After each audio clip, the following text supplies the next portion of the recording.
মাত্র 2 বছর বয়সে মেয়েটাকে ছেড়ে পালিয়েছিল বাবা মা। একটু বড় হতেই যে বয়ফ্রেন্ডকে সবকিছু দিয়ে ভালোবেসেছিল মেয়েটা, সেও মাঝপথে ফেলে রেখে পালিয়েছিল।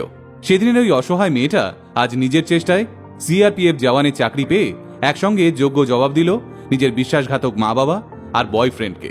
কি অবাক লাগছে তো শুনে। গার্লফ্রেন্ড ছেড়ে যাওয়ার পর একটা ছেলের লড়াই করে সাফল্য লাভ করার গল্প অনেকেই শুনেছেন এখানে, কিন্তু একটা মেয়েকে তার বাবা, মা, বয়ফ্রেন্ড সবাই একসঙ্গে ছেড়ে চলে গেছে, এরকম কাহিনী শুনেছেন কখনো? তাহলে আজকের গল্পে নবদ্বীপের 22 বছরের মেয়ে সোনালী পালের জীবনের গল্পটা শুনলে আপনি বুঝতে পারবেন মানুষকে সাফল্য পেতে গেলে কতটা লড়াই করতে হয়। সোনালীর বয়স তখন 2। নিজের ছোট্ট ছোট্ট দুটো পায়ে ভর দিয়ে সবে উঠে দাঁড়াতে শিখেছে সে। আধো স্বরে ডাকতে শিখেছে মা। ঠিক সেই সময় ঘুমন্ত সোনালীকে ফেলে রেখে একসঙ্গে বাড়ি ছেড়ে পালিয়ে গেছিল সোনালীর মা বাবা। না, ওই একরত্তি বাচ্চা মেয়েটাকে ফেলে পালাতে একবারও বুক কাঁপেনি সোনালীর অপদার্থ বাবা মায়ের। কারণ সোনালী তো কন্যা সন্তান, আর কন্যা সন্তান মানুষ করার অনেক হ্যাপাজে। তাকে পড়াশুনো শেখাও, জামা কাপড় কিনে দাও, সমাজের খারাপ চোখগুলো থেকে বাঁচাও, পাত্র খোঁজো, বিয়ে দাও, পণ দাও, আরও কত কিছু, তাই না? বাবা মা পালিয়ে যেতে এই 2 বছরের ওই ছোট্ট মেয়েটাকে বাড়ি থেকে বের করে দিয়েছিল সোনালীর পরিবার। ছোট্ট সোনালীকে সেদিন নিজের কাছে নিয়ে এসেছিল সোনালীর দিদার মা। সোনালী ওকে বড় মা বলে ডাকে। এরপর থেকে সোনালীর পরিবার বলতে এই বড় মা আর বড় মার এক দিদি।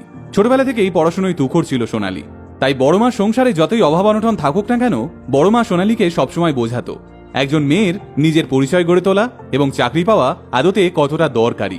নবদ্বীপ বালিকা বিদ্যালয় থেকে উচ্চ মাধ্যমিক পাশ করে কালনা কলেজে ভর্তি হয় সোনালী। ততদিনে নিজের পড়াশোনার খরচ চালানোর জন্য দুবেলা টিউশন পড়াতে শুরু করেছিল সে।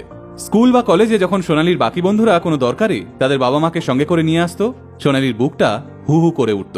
কিন্তু চোখের জল মুছে নিজেকে বরাবরই সামলে নিত সোনালী, কারণ ততদিনে তার বাবা মায়ের প্রতি সমস্ত আবেগ একটা অদম্য জেদে পরিণত হয়েছিল।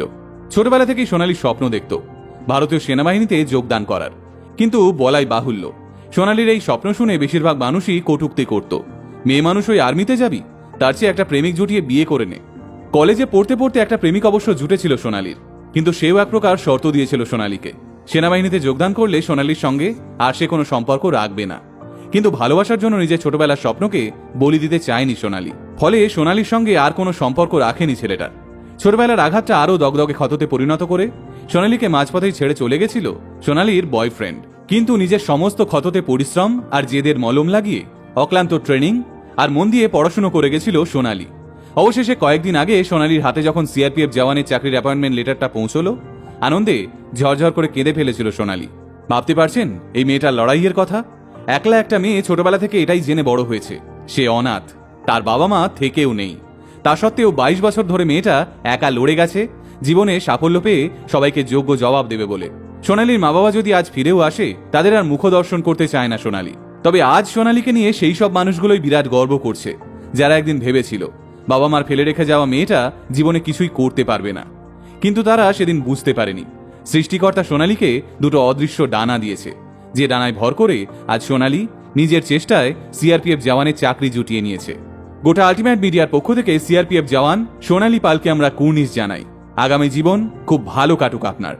এমন আরও ইন্টারেস্টিং ভিডিও দেখতে আজই ফলো করুন আমাদের পেজ আল্টিমেট মোটিভেশন।